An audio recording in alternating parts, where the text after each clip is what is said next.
country offices. And today we have our champions who are based in Mozambique. Not Emily, Amy Chamberlain and Flory Bordeaux, who are both our champions there in Maputo. So anyway, as you know, our format is that for those of you who've never attended, our champions will give you a glimpse of what life is like in Mozambique, and then we will open up for questions. The main purpose is really because to align, to understand what our community, what life is like for them, but also with the bank's decentralization agenda, lots of people are considering moving, and so we thought this series would really help you to make an informed choice, to get the guidance that you cannot get anywhere else except from our champions because they live there. And so before we start the questions, I would like Amy and Flory just to introduce themselves to our community. So who would like to jump in, Amy or Flory? Amy, do you want to start? No, go ahead. You're the more legitimate champion than I am. So introduce yourself first. In fact, so just to clarify, I've just handed over the baton to Amy, and I'm incredibly grateful that she's taking over. I've been in Mozambique for nearly 3 years, and I'm saying I've been, but in fact, I'm not in Mozambique at the moment. I'm in France. I left with my children on the 5th of April. My husband is still there and is trying to come and join us in France for a few weeks. So yeah, we arrived in August of 2017 and have spent 3 very nice years there, and we will stay for another 3 years if everything goes according to plan. And yep, I think in way of introduction, that's probably enough for the time being. So. Okay, thank you. Amy? So hi, everybody. I have been in Mozambique only since September last year, so still quite new for me. Prior to being here, I was in Madagascar for 2 years. And before that, we were in DC for 6 years. As Kat mentioned before, everybody was online. I worked with WBFN a lot while I was in DC, starting out as a volunteer, and then actually being hired as an SDC by Kat. So it's a community that's very dear to my heart. It saved me from going to the bananas, I think, when I first moved to DC. So I'm really pleased to be able to give any kind of insights and answer any questions. Good, thank you. So I was just asking both Amy earlier, and she said she'd wait. Well, very quickly before we get into the life in Mozambique, I'm just wondering, what has COVID-19, where are you with the pandemic now, and what stage of lockdown are you in? Amy? Yeah, so we currently have around, I think, 400 and, sorry, correct me if I'm wrong, I think we're at about 450 cases. The government put in place a state of emergency on I think it was the beginning of April, which has been extended continually and is still in effect now. What does it mean? It means different things in different places. Most restaurants and things have closed down, although some do continue to function. Supermarkets and essential services and things are still open. Lots of offices have closed. Obviously, the bank office is closed. There are certain rules in terms of restrictions on groups in public places. Just the last kind of 2 weeks, the police have really clamped down on people wearing masks in public places and not congregating in public places. There are certain restrictions on things like you can walk along the the seafront, but only if you're exercising. You can't be just walking and chatting and things like that. The president has expressed kind of partial displeasure with the extent to which people are complying with all of these rules. My personal sense is that it will become harsher as we go forward. I think right now it's kind of developing quite slowly. I don't see how it won't get worse. So we kind of anticipate harsher measures in the future. But for now, we work from home, which is fine. The office has been fantastic. Our country director has been wonderful. Raymond has been wonderful. Flori's husband. Just really understanding, really taking care of people, really, checking on people, making sure everybody's okay and comfortable and keeping us posted. In terms of reopening the office, we basically know at the very, very, very, very earliest we would reopen in September. And even then, that would only be kind of maximum going, and Flori may have more details on this than I. But even then, we would only be looking at like 25% of staff going back. So we think we're in this for the long haul, this home-based work thing, but it's fine. Extremely fortunate in that in Maputo, it's very easy to get access to things. So, being stuck at home it's not a terrible inconvenience. You can still, we can get groceries and do lots of stores have, set up WhatsApp things. You can purchase things online, and we're really not lacking for anything. Obviously, it's different for people who have children. I know Flori can see that. One concern, of course, is healthcare. And again, Flori has more to say on this, I know. I think the beginning of the pandemic, it came out that the country has 34 ventilators in the public health system. So that was a bit worrying, although some have been donated by various organizations since then. But that's obviously a concern. And with our borders basically being shut off, we don't have a huge amount of options of getting to other places. Although there are some things in the works with other UN agencies that may be able to help us if needed. But yeah, overall, I'm pleased to be here. I don't think there's anywhere ideal to be during something like this. And we're fortunate that we can be at home and we can be together. And I think that's what's made it bearable. Not everybody's in that position, and that's tough. Well, Flori, do you have anything to add on that before we start on the everyday life as opposed to COVID life? I want to add something about COVID life that's very important for people to know who are considering coming to Mozambique, which is that the airspace is currently closed. And what does that mean? It means that there are no commercial flights coming in or out. There are some cargo flights going in and out. But my husband has been trying to join us in France for the past 2 weeks, and it's not been possible.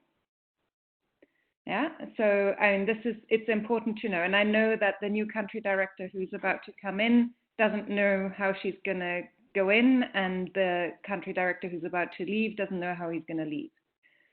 And so, there are, it's one of those countries where there's a lot of rumors about everything. And so there are lots of rumors about when flights will restart, and,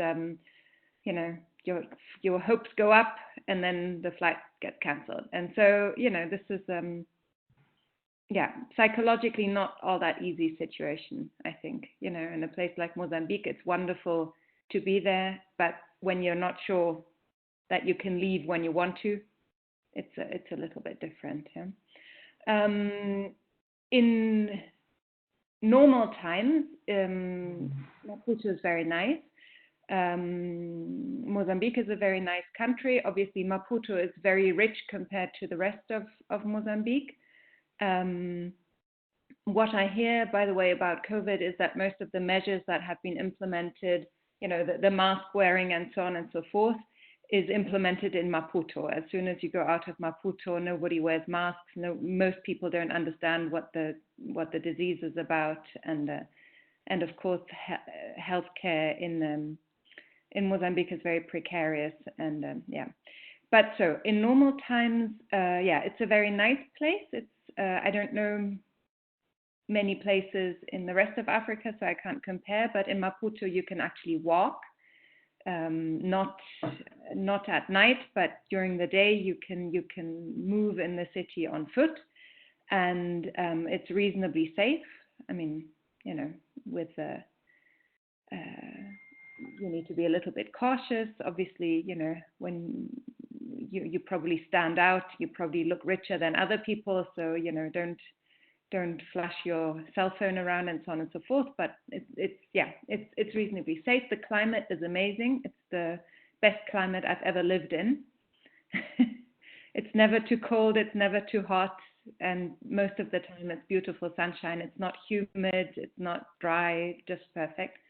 And people are very friendly. So that's the really positive side. It's also I hear the nightlife is very nice, and you know, there are some reasonably nice restaurants, and of course there's the beach. I mean, the beach in Maputo is not so nice, but if you drive a little bit outside Maputo, you have the most beautiful beaches I've ever been to. So that's very, very, very positive. In terms of, so I have 3 children, and 2 of them came to Mozambique with us, my now nearly 18-year-old and my 15-year-old. My 20-year-old son went to university before we went to Mozambique, so he didn't join us. But the other 2 have been at the American International School in Maputo, which is one of a handful of international schools in Maputo. The main ones are this American school, then there's a Portuguese school, there's a French school, and then there's an international school, it's called the Maputo International School, which teaches, I think, in the British curriculum, but I'm not 100% sure. And so many World Bank children go to the American school, and some go to the French school. Both are very nice. My children have been very, very happy at the American school.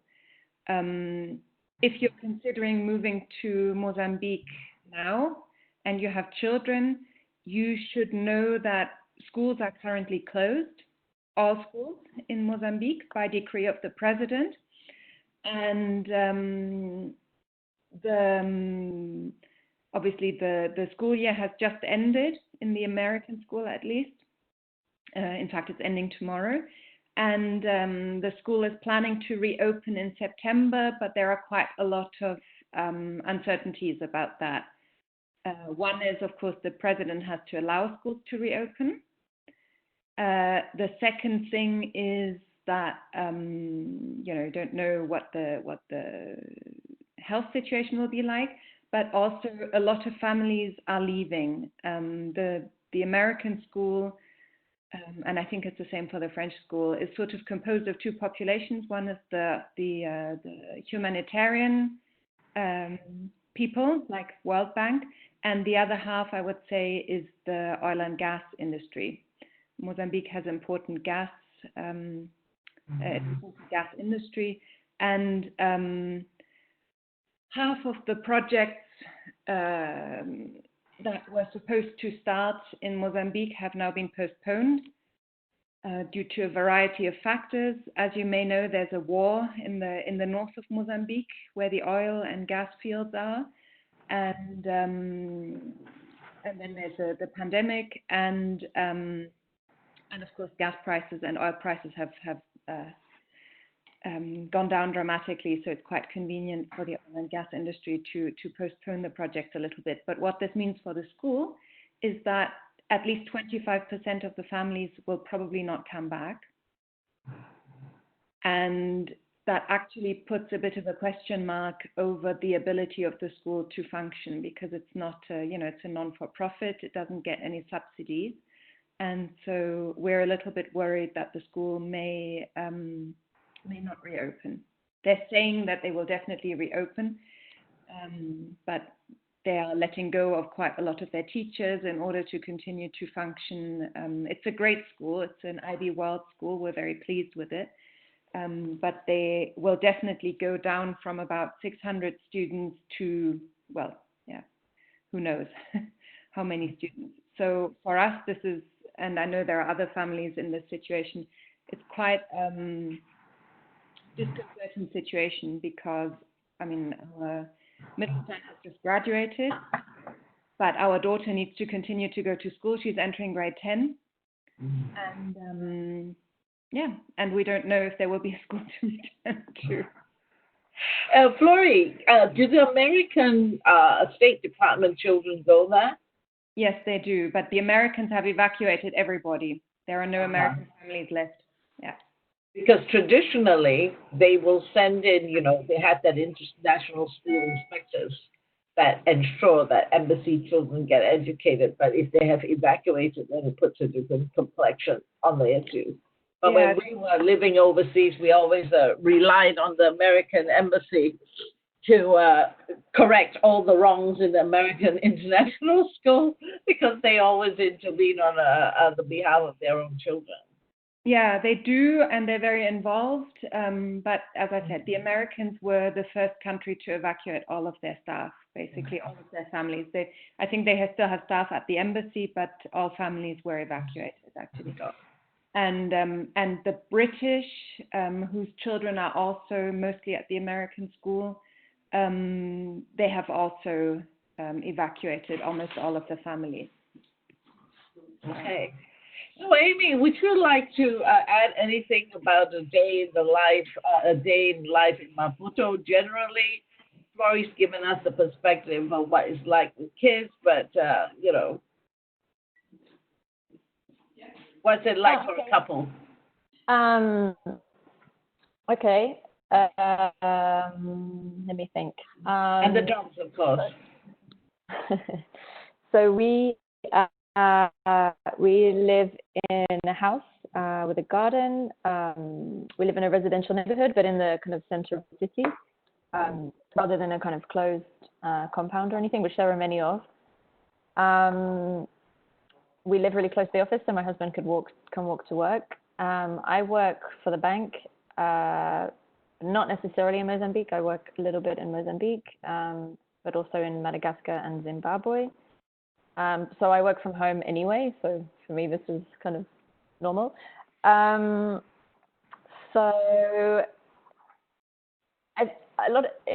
It's interesting because a lot of my take on living in Mozambique is based on a comparison with my life in Madagascar, which was quite challenging. So for me, Maputo is a dream. As Flory was saying, you can walk places during the day. Very comfortable. Foreigners are not strange here. Nobody looks twice at you. It's very comfortable to be in the streets alone. We have access to pretty much everything that we need. Prices are high for things that in the US would be, but that's normal. We're really fortunate, of course, not right now, but one of the big perks of living here, I think, is the very strong connectivity with South Africa. So in normal times, there's more than one daily flight to Johannesburg. And you can drive actually from Maputo to South Africa. There's a town called Nelspruit, which I haven't been to yet. But lots of people will drive, just nip over the border, spend a day or even spend a night in Nelspruit, do a bunch of shopping, and come back. So that's really a perk, I would say. You don't feel quite so cut off. we are. In Madagascar, you know, we're totally isolated. And flights were very tricky, so that's a real bonus for me. We have a beautiful mixture of African and Portuguese, which is just wonderful. Excellent range of restaurants and places to be. A really rich cultural life. Lots of events, music, theatre. I mean, again, having come from Madagascar, where we had kind of like two places that we could go. It's a real luxury here. What else? It's challenging if you haven't lived. So for me, Madagascar was my first overseas posting, or my husband's first overseas posting. I struggled a lot with dealing with people, you know, getting things fixed in the house, or you know, having orientation, administrative stuff, bureaucracy. It's painful. It is painful. I'm sure Flory will agree. For me, it was a real shock in Madagascar to get used to that, having come from the States where everything was so straightforward. So that's really something to bear in mind. You have to be very patient. You have to learn to get used to it. It won't change. It's really, really, really tough, exhausting. The first few months are totally exhausting. Just before the pandemic hit, I was starting to feel more or less relaxing. That's really something, and I think that probably goes for anywhere. I don't think that's specific to. Yeah, I don't know about other places in Africa, but in my main Mozambique, takeaway time from was my different. Yeah. Yes. So it's interesting, isn't it? That that's the thing about relocation psychology. It says how you settle in your present location is very much governed by where what you left behind. And with Amy, it's very, very clear that Maputo is a piece of cake compared to Madagascar. So it depends really where you move from it. I think bureaucracy. It's the world over. I was just laughing when Amy said, "Oh, U.S. is a piece of cake." You ask the newly arrived people to the U.S. who are trying to deal with DMV. I don't think they will say that's a piece of cake. I think bureaucracy around the world is sent to torment us. Anyway, Amy, I do remember when I was in HR, somebody telling me one of the best things about Maputo was that you could go to South Africa for a haircut. They used to drive their haircut. I remember that now that you mentioned that. So if we can move on. That's not necessary anymore. There are hairdressers in Maputo. Yeah, 3, I think. Yeah. Actually, you know, the best haircut I ever had was from a French woman in Nairobi when I was on mission. I mean, it was the best hairdresser, Daniela. If you're ever going, she's at that roundabout. Don't ask me which one now. I can't remember. But anyway, let's move into housing. What do both of you have to say? Amy's chosen to live in town, and her husband walks to work. What about you, Flory, with children? So the first thing I would like to say is Maputo is small. So it doesn't really matter whether you live in town or whether you live, as we do, a little bit on the outskirts. We live at the beach in Triunfo at the moment, but my husband has decided, after I left, he decided we should move. And so in the middle of a pandemic, we will actually be moving house and be more in town. But the difference between the two is 10 minutes by car. Yeah. So why did he decide to move closer to town? Because when we moved to Maputo, we took over. I couldn't join him for the pre-assignment trip, and so he visited 20 houses, and then decided the best place to move into was his predecessor's house. For various convenience reasons. The most important thing when you're looking for housing in Maputo is that you need a good landlord. Yeah, because some of the houses are quite run down. You don't necessarily see this, they're beautifully painted, but then the kind of the insides, that make houses work, the plumbing and the electricity and so on and so forth may not work. And so you need a landlord who's actually willing to maintain his or her house. And so renting by recommendation is actually quite a good idea, because then you know what you're getting into. And there are people who need to move houses because the houses don't work and their landlords refuse to take care of them, and then it's incredibly expensive. And as Amy said, waiting for people to fix things is is a full-time job. Or in fact, I've discovered you need staff, because what the staff do is they wait for the people to turn up who fix things. So Can I add a question in here? Last week with Lisa Fatou about Paris, we talked about the support that you receive from the bank, the relocation specialist or the destination service provider. I mean, whatever the name you give it. Is it the kind of consideration that the person will tell you at the moment you are visiting to choose a house? Amy, was more recent, for instance. Did you receive this kind of guidance? So we kind of did things a bit back to front. We actually came. We have lots of friends who live here, and we actually came to visit friends. And my husband was part on mission, and then while we were already here, we decided to stay a bit longer and turn it into our pre-assignment. And then it was too late for us to contact Metrica, the whatever you call them, the destination people. So I met with them once, but we were in a rush, and they didn't have time to actually prepare anything to help us.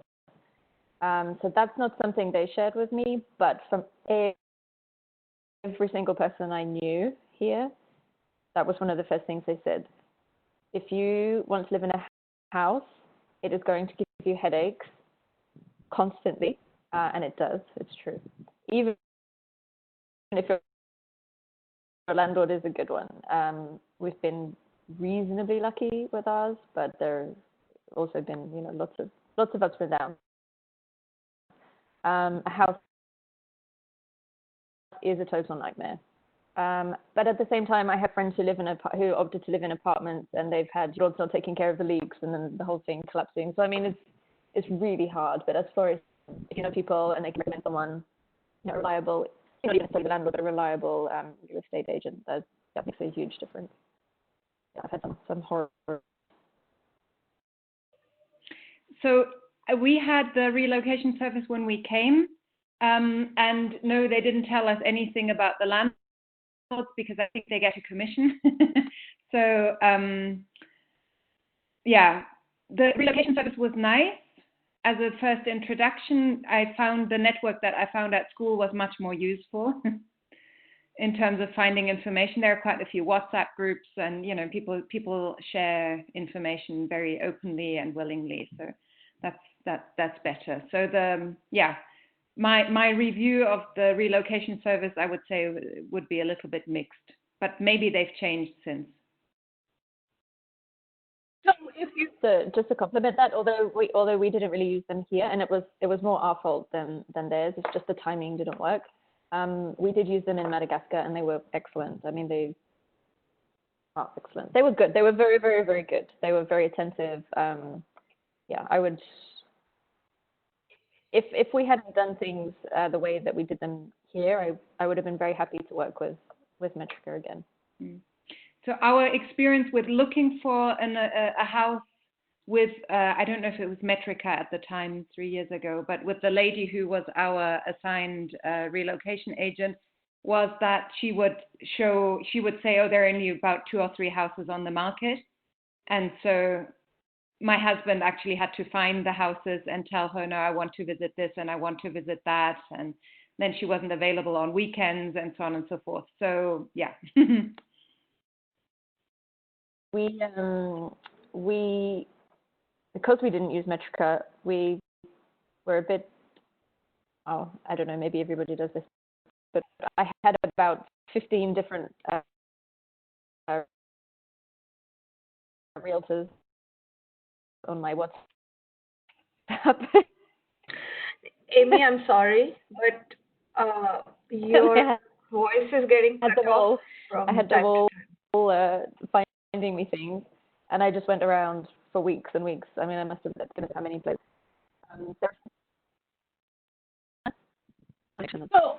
So on that note, if you, Flory and Amy, had to give one must-do, it comes and goes. If you had to give one word about a must-do for housing and a don't-do, so two words really, one must-do for housing and don't-do if you're moving to Maputo, before we move on to what it's like for spouses to get work, my favorite topic. What would you say?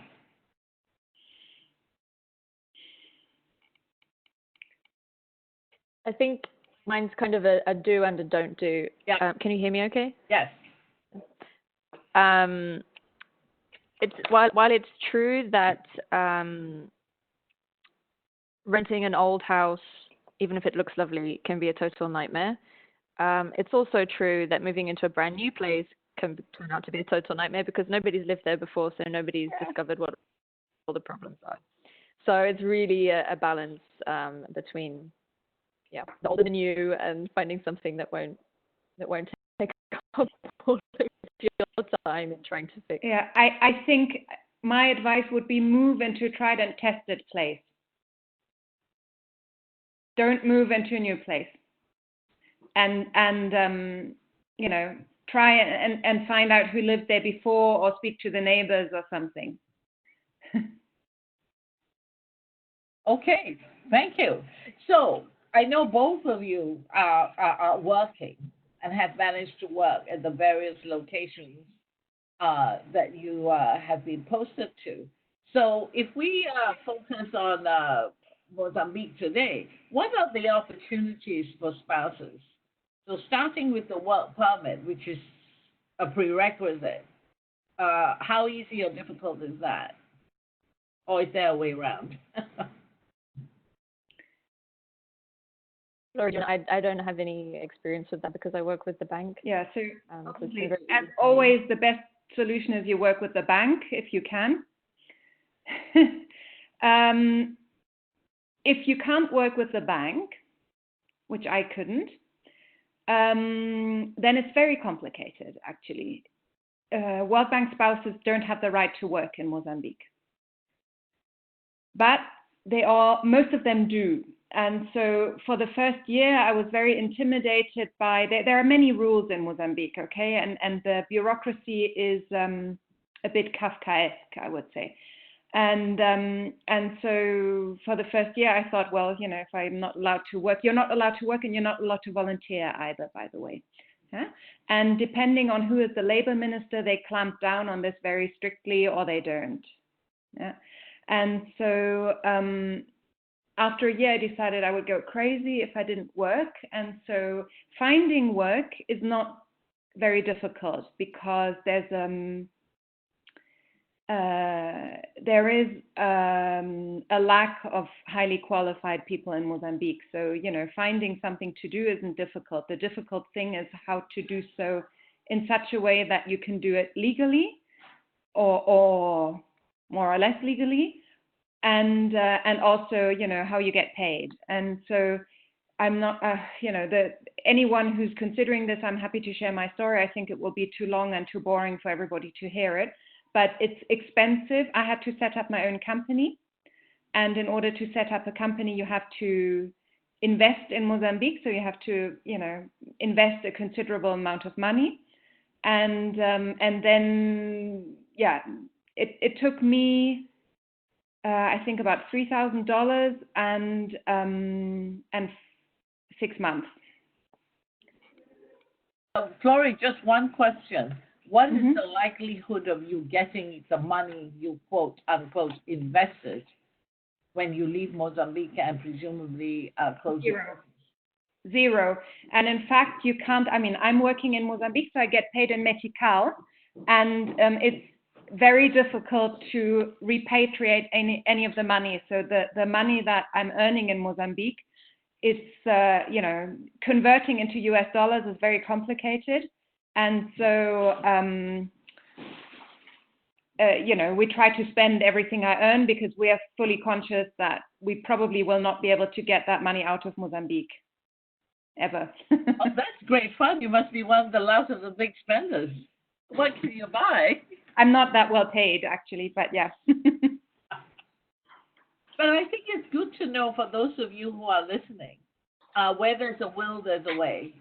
There are ways around, like Flory, when we have moved, I've done that before because I refused to let the law stop me from working. So you have to find that balance of being legal or as well as circumventing restrictions, which is not easy, and you need a lawyer. Yeah, and no, the lawyers in Mozambique are not. I mean, depending who you speak to, you always get a different story. And so I didn't use a lawyer. I have an HR company that helped me do the paperwork, but it took a long time. A way around this, by the way, is to get employed by an international NGO, another UN organization, or one of the big implementing agencies, because then they do the paperwork for you. But they need to be willing to do that, and it also takes a long time. So if you were saying about working, I know Amy works at the SBC for the bank, and so therefore is fortunate and doesn't have to deal with it. How long lead time would you give a spouse? So say, assuming I have to go your route, because I don't have the skill sets and the opportunity to work with the bank, how long should I give myself to set all this up? I think it depends. I'm going to give a very unuseful answer. It depends. I think if, say, you found a job with, I don't know, DAI, and they really need you because you're the only person who has this skill, then they're probably going to move quite fast. I would think probably 3 or 4 months would probably be enough, but it depends very much. At the moment, by the way, with the COVID restrictions, there are no visas issued, there are no work permits issued. We have friends who gave birth outside of Mozambique and want to come back to their jobs and cannot because their baby can't get a visa at the moment, right? So I'm not sure at all how the situation is for World Bank families, but I think it may not be possible actually at the moment to go into Mozambique. So that's a little asterisk to be aware of. Until the state of emergency is lifted, there will be no visas issued into Mozambique. And then I think there will probably be a long backlog, but there's always ways around that. Flory, so another question. If a spouse were to go your way of setting up a company and things, how what's the time frame they need? Well, I'm trying to remember. So I think I started in October, and at the end of January I had all the paperwork on the Mozambican side, but then I had to go back to Germany to get a work visa. You can't get a work visa issued from inside Mozambique, and so I lived in a kind of legal limbo for a while. So yeah, to be completely fully legal, it took me about 9 months. But to be in a position where I felt comfortable enough to work without worrying about being deported and Raymond losing his job, I would say 3 to 4 months. Okay. Can we ask you, what do you do, Flory? I work I'm the manager for research and business development of the biggest industrial park in Mozambique. Wow. I guess it's worth setting the company. More glamorous than it is. How important is it to be able to speak Portuguese? It helps. If it doesn't, then what? Do you speak Portuguese, Flory? Yeah, I do. I see. Okay, and Amy does. I'm learning Portuguese, so yeah. Okay. So what Just, hope does somebody who doesn't speak Portuguese have then?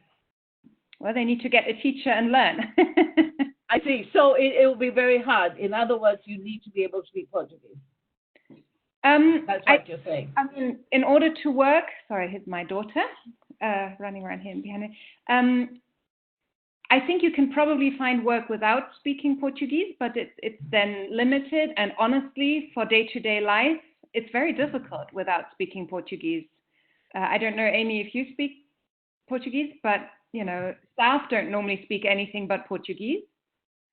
And I mean, it's not a place where everybody speaks English.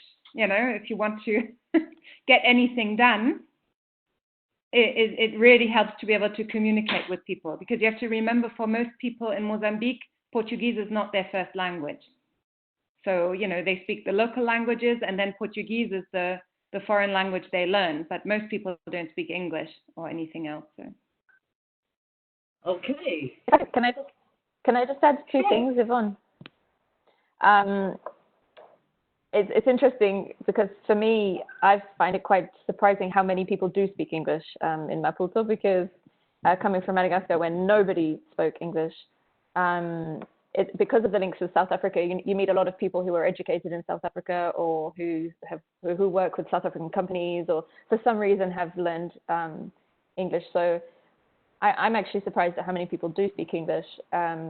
Yet, yeah, it would be challenging to. I think there are some organizations that work mainly in English, and it would be feasible. But you're looking at a very limited pool of possibilities there if you don't speak Portuguese.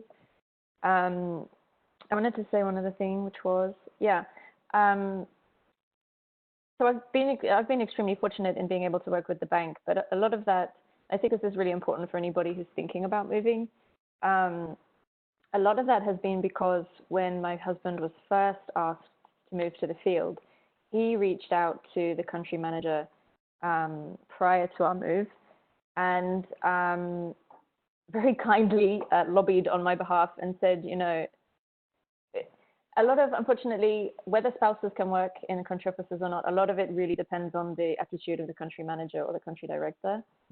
A country manager can basically just be against spouses working, and even if that's not necessarily a rule, they can basically just block it from happening.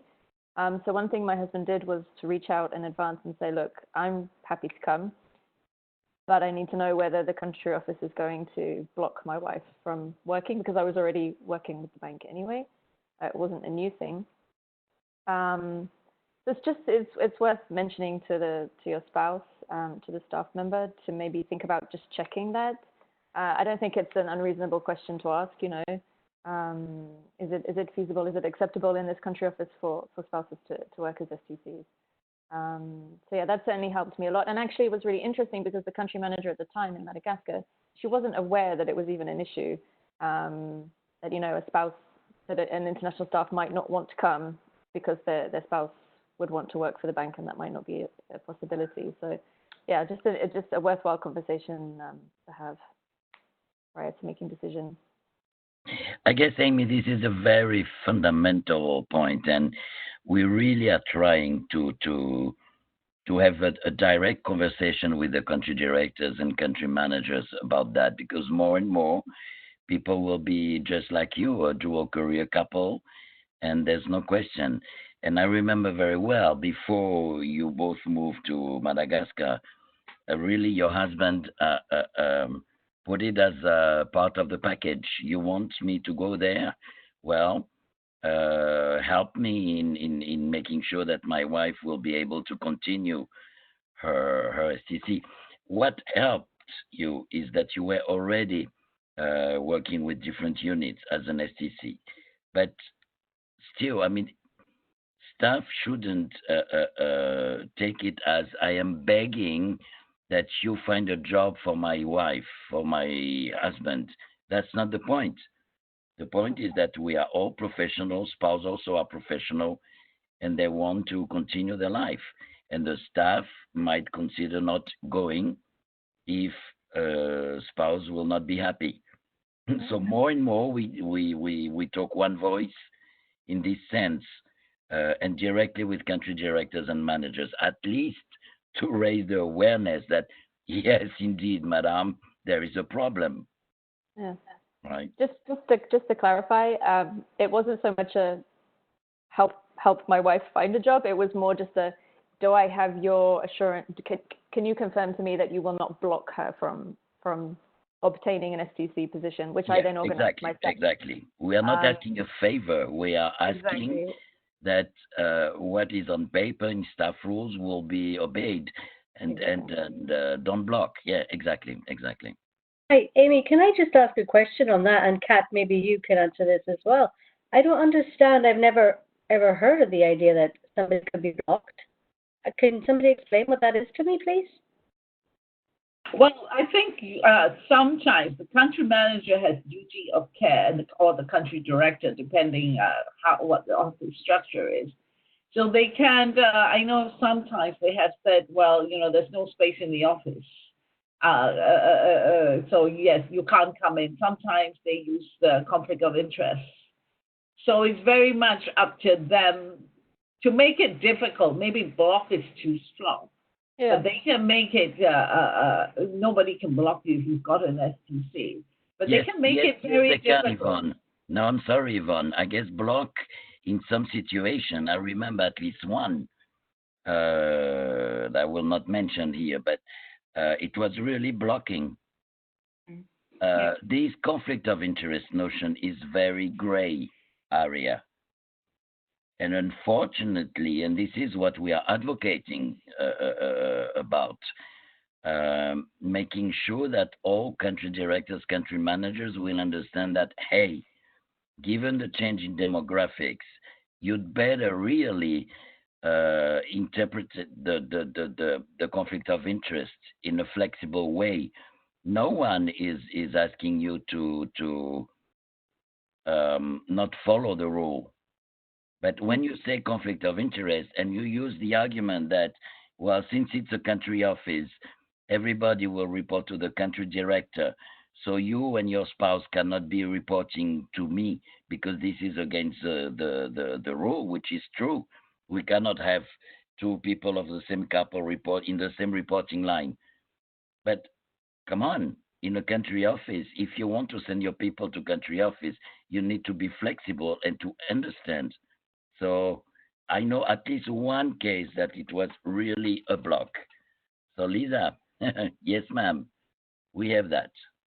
I think also in some instances, and I think this may have been the case for Madagascar, I may be wrong, but from what I recall, my husband was the first international staff to come who had a spouse who would want to continue working at the bank. So it was just like a new thing. It was just like, oh, wow, okay, we haven't really thought about that before. How would that work? Is it allowed?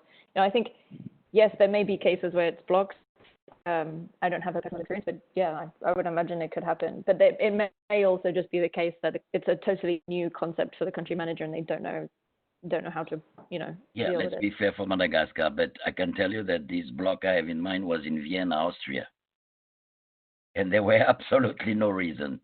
Yeah, I was there. I know, Florrie. That's why I wouldn't mention it.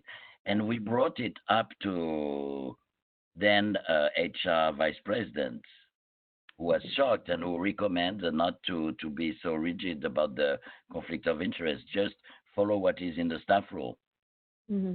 I think, for those people who want to work, I have worked in the past very closely with ethics on the conflict of interest. And at the time when I was working, we had somebody who was very, very progressive and wanted to take, quote unquote, a coaching approach. As we know, with the bank, it depends who is holding that seat of decision making, or power, as it were. So my advice to spouses is understand how the conflict of interest works and explain it to them just in case they don't accept it as a first level argument as soon as they tell you, oh, well, you can't. But I think you need to understand yourself how the rule works. So, educate yourself, so be equipped to negotiate about it. So we have a few minutes left before I ask Padmini to wrap up. So I want to open for questions. If anybody has questions for Flory and Amy, please unmute and ask them your questions. Actually, I do have a question.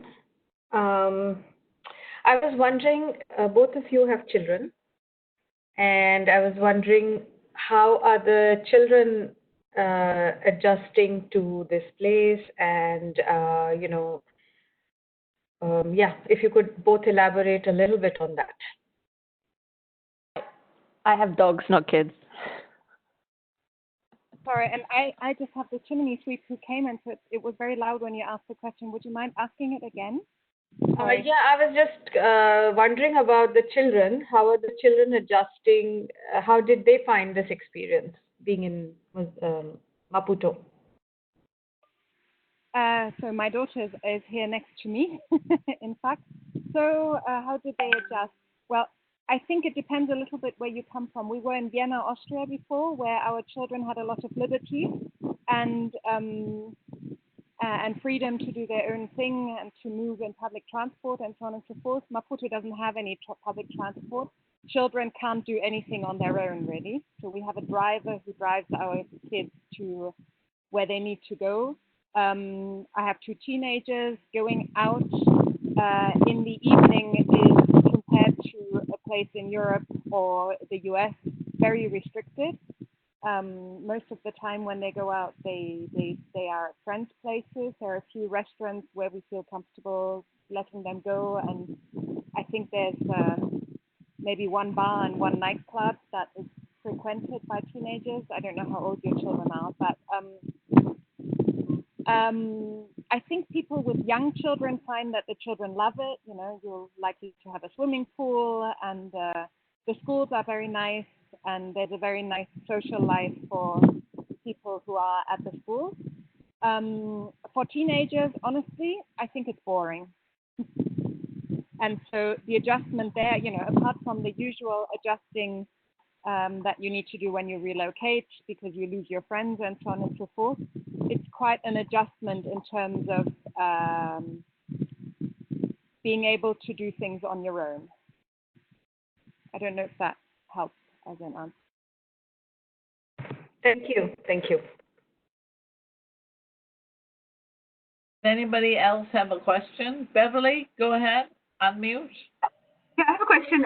In the school, is it entirely international, or are there also local children from Mozambique, and is there a lot of interaction? And what are the opportunities for your children to learn about Mozambique? So there, I can only speak about the American school because I don't know what the other schools do. Yes, there are opportunities for the children to learn about Mozambique. Sorry? Community connections. Yeah, there's a community connections program, which does, I think once a month, they go out. There are different projects that they work on. My son built a toilet in the village. My daughter played, visited on a regular basis kids in a school in a little village outside Maputo. So I actually think there's quite a lot of scope for them to see how things really work, right? And there's a very active sports program that's very connected to local sports groups. So I don't know, there's football and volleyball and so on and so forth. So there's quite a lot of interaction. I mean, there is a bit of a bubble, but it's not too bad.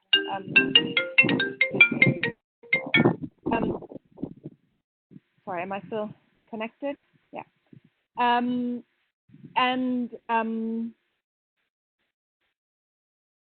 yes, and there are Mozambican children in the school.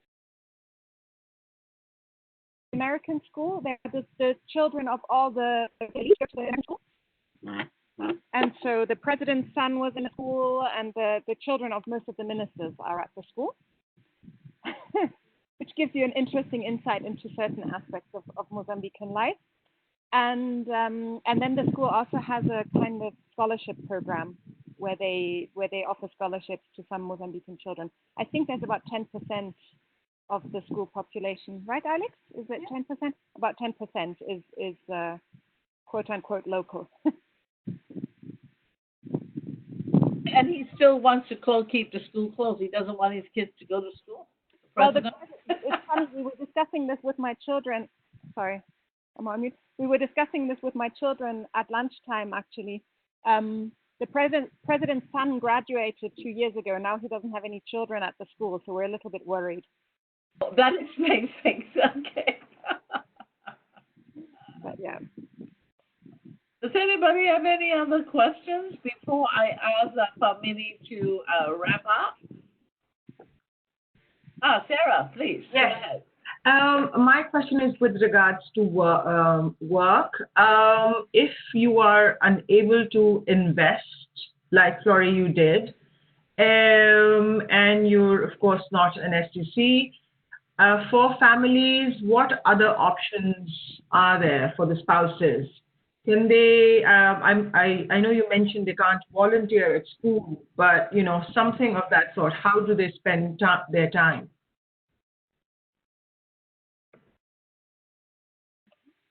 Sorry, am I muted? I'm unmuted, sorry.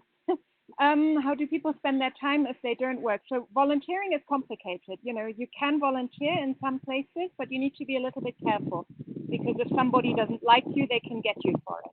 Yeah.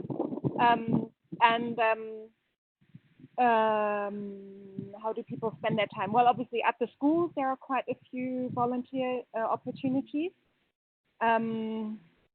And then there are some people who do a lot of sports or, I don't know, pottery or, yeah. You know, it's a little bit limited. It's more. Are there any international kind of groups? In Europe, I would say. Sorry. Are there any international groups, like a UN spouse group or other international groups that people participate in? There is a group for the wives of the ambassadors that I think the wife of the current country director is part of, but that's very exclusive. And then there are some other, I mean, kind of, it's easy to meet people. There are, I don't know, book clubs and nothing formal, but it's not, you know, it's not a lonely place. It's not difficult to meet people. You can easily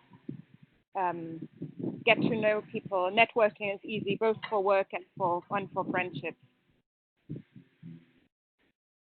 Well, thank you. Thank you. And, you know, every time we do this session, it brings home to me how important this is because, again, this is something you will never get written in a guide. You will never see written in a guide. Don't worry. Be careful about volunteering because if somebody doesn't like you, you could be reported. So thank you for the invaluable work that you do. And for those of you who are thinking of moving, please contact the champions. They will be the difference between night and day. So thank you and so much for this really, you know, what you can never find out, I think, anywhere except from the people who have lived and who still live there. Can I say one more piece of advice? Please. Because of so there were some things that I expected and some things I didn't expect when we moved there. And the thing that I didn't expect and that I think is very important for people to know is how incredibly bad the health system is. You know, even for privileged people like us, getting access to quality healthcare is extremely, extremely challenging. There are some private hospitals, but the experiences we've had there have been so bad that we have, after a year and a half, decided that we only go to South Africa for any kind of treatment. And that at the moment isn't possible because the borders are closed. That's one of the reasons why I just wanted people to be aware of any chronic health conditions, anything that makes you think you might need a doctor or a dentist on a regular basis. You need to think carefully whether Mozambique is the right place to go to. And my understanding is that, for example, in Madagascar, the situation is better than in Maputo. No, definitely not better in Madagascar. Okay, but let's see. Madagascar will be next week. Thank you very much, both of you. Thank you. Bhavini. Yes. Yes, we don't know how this hour passed by. It was fascinating to hear from Amy and Flory. Sorry about my dog. Really such unique insights. Thank you very much for joining us, and thank you very much to the members who joined today's session. Hope to see you next week for a visit to Madagascar. Take care, everybody. Thank you very much. Thank you. It was very interesting. Bye-bye, all. Bye. Thank you. Bye-bye. Bye. Bye-bye. Bye.